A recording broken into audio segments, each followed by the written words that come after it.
چکر همین رفقا. صبح زیباتون بخیر، امیدوارم حالتون خوب باشه و استیزه بدر خیلی خوبی داشته باشید. ما حرکت کردیم سمت لیلاکو، با ما باشید. یه جای آبشار زیبا رو پیدا کردم که رفتیم ببینیم اینجا میتونیم جای پیدا کنیم که بشینیم یا نه. البته اینم بگم که استیزه بدر امسالمون تنهایی بود و خیلی لذت بردیم، بیشتر از اون سالهایی که مثلا جمعیت بودیم و حالا تعدادی همراه ما بودن. اینجا حالا یه ذره سختی مسیر داریم میریم بریم به کجا میرسیم که جا پیدا کردم اونا میریم اونجا که ببینیم چه خبر است. اول خواستم اینجا بشینم که دیدم خوب نیست، بهتون بریم جلوتر ببینیم به کجا میرسیم. بریم چه خبره. بعدش طبیعت رو نگاه کن، آبشار رو نگاه کن، لذت میبره آدم. خب ما رسیدیم به اینجا، یه جای خوب صاف، البته صاف زیاد نبود ولی بازم خوب پیدا کردیم. اینم از این آبشار. بعدش میخوام اون مسیر رو برم بالا ببینم چطوریه، بریم اینجا بشینیم. نگاه کن، اصلا این کامپیوتریه. طبیعت زیبا دلچسب. نگاه کنین این آشغالا رو نگاه کنین، واقعا جای تأسف داره. آدم جایی به این زیبایی اینجوری آشغال می‌ریزه آخه. اینم عاقبت مسافری بیش از 100 داره. بازم بگین بعد مسافر فلان، شمال اینجوری، شمال اونجوری. نگاه کنید،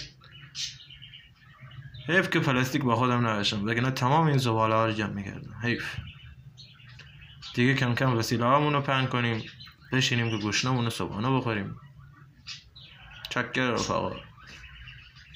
یه چی بگم، صدا که دارم میزم روی این به خاطر اینه که کیفیت صدا خیلی پایینه. اونجا آبشار بود و اجازه نمیداد که صدای خوبی بیفته. اینجا کم کم داریم تخم مرغ رو میاریم بیرون، گازباز رو بیاریم بیرون که آماده بشیم. اینجا ایرفون گذاشتم، فکر کردم ایرفونم وصل شده، ایرپاد بعد دیدم وصل نشده متاسفانه. به خاطر همین کیفیت صدا خیلی پایین بود. به خاطر همین گفتم که صدا خودم روی ویدیو دوباره صدا بزنم براتون. خب اینجا هم که دیگه گازمون رو بیاریم بیرون. گاز تازه خریدم بگم، البته باید گفت. البته بدی هم که داشت مایتابه روش نمیموند، اصلا بازار تا مکافات ما 4 تا تخم مرغ زدیم. اینجا زمین رو صاف میکنیم، میگردیم دنبال مایتابه میخوام یا روغن میخوام. مایتابه اینجا آب معدنی سر خود رفت.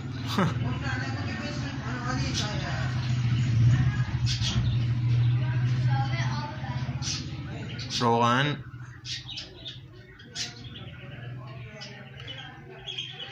این تخم مرغ بود، به خاطر اینکه نشکنه ریخته بودم تو جای نوشابه، بعد سرشو با چسب پلاستیک بسته بودم.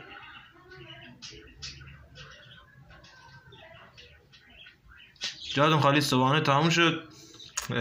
گفتیم یه قلیونی بزنیم. البته قلیون در کوهنوردی زیاد پیشنهاد نمیشه. من خودم این سری قلیون بردم خیلی ضرر کردم، چون اصلا نفس بد یاری نمیکرد. اصلا جزو تفریحات استیزه بدر بود دیگه. اون قسمت فیلم بردار اون غذا هم یهو حذف شد به خاطر اینکه من حواسم نبود فیلم یهو قطع شد. ببخشید. تمام این آشغالایی هم که من ریختم همه جمع میشه موقع رفتن، خیالتون راحت. اینجا هم دارم یه ذره غرغر میکنم به خاطر آشغالایی که اونجا ریخته. اینجا آمدم بالای اون جایی که نشسته بودم. خدای شما نگاه کنید، این حیف این درخت ها نیست خط کردین آخه. خدا چیکارتون کنه آخه. حیف نیست این شاخه‌هایی که همه اینجا ریخته واسه اون درختایی که قطع کردن، شاخه‌های ریزش ریختن. اینجا دلم میخواد تا ته برم ولی توی دلم نیست، دلم راضی نیست که برم. حس میکنم اون ته مشکلی برای من خوابیده، به خاطر همین نرفتم تا اون ته. و اینجا جای آبمو تصمیم میگیرم برم اون جلوتر، برم اونجا پر کنم که برگردم.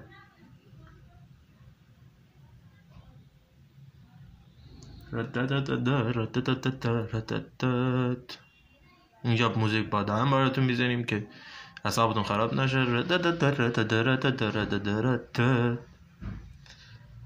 نگاه کن طبیعتو ببین لذت میبره.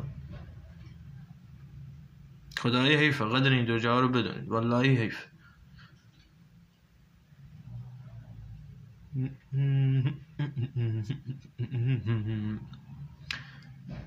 اینجا جای آبمو باز میکنم.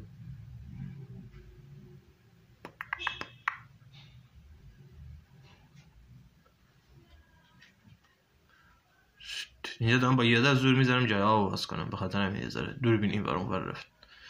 حالا اینجا جای آبمو یه دونه آب میکشم که این آب بهترین آب، بهترین آب، بهترین آب، بهترین آب، سبکترین آب میدیم اینجا رو پر میکنیم. آب ماشاءالله فشارش خیلی بالا بود و کم کم هم حرکت میکنیم به سمت پایین.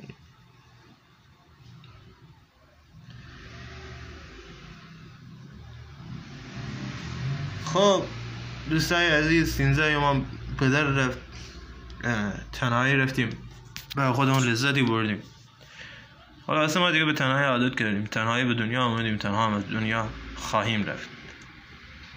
اینجا دیگه دارم میذاره غرغر میکنم، حالا از روی کثیفی آشغالایی که ریختن رو طبیعت، از خوشگذرانی هایی که امروز داشتیم. جاتون خالی بود، خوشگذرانی ساده و مختصر بود دیگه، جاتون خلاصه خالی بود. امروز لذت بردیم. اینم یه نمای از طبیعت زیبا. اینجا هم که داریم میگیم که ببخشید دیگه فیلمبرداری اگه ضعیف بود، اگه مشکلی بود دیگه با بزرگیتون ببخشید. انشالله سر کلیپ های بعدی سعی میکنم بهتر بشم و کلیپ خفندری براتون بذارم دیگه. دلیل صداگذاری هم که بهتون گفتم، صداگذاری دلیلش این بود که کیفیت صدا خیلی پایین بود و به خاطر همین خودم خواستم دوباره صدا بذارم رو ویدیو. امیدوارم لذت برده باشید دیگه. اگه کم و کسری بود به بزرگیتون ببخشید و به قول بچه‌ها امیدوارم تعطیلاتم بهتون خوش گذشته باشه و یه روز کاری خفن پر از قدرت، پر از برکتی رو شروع کرده باشید.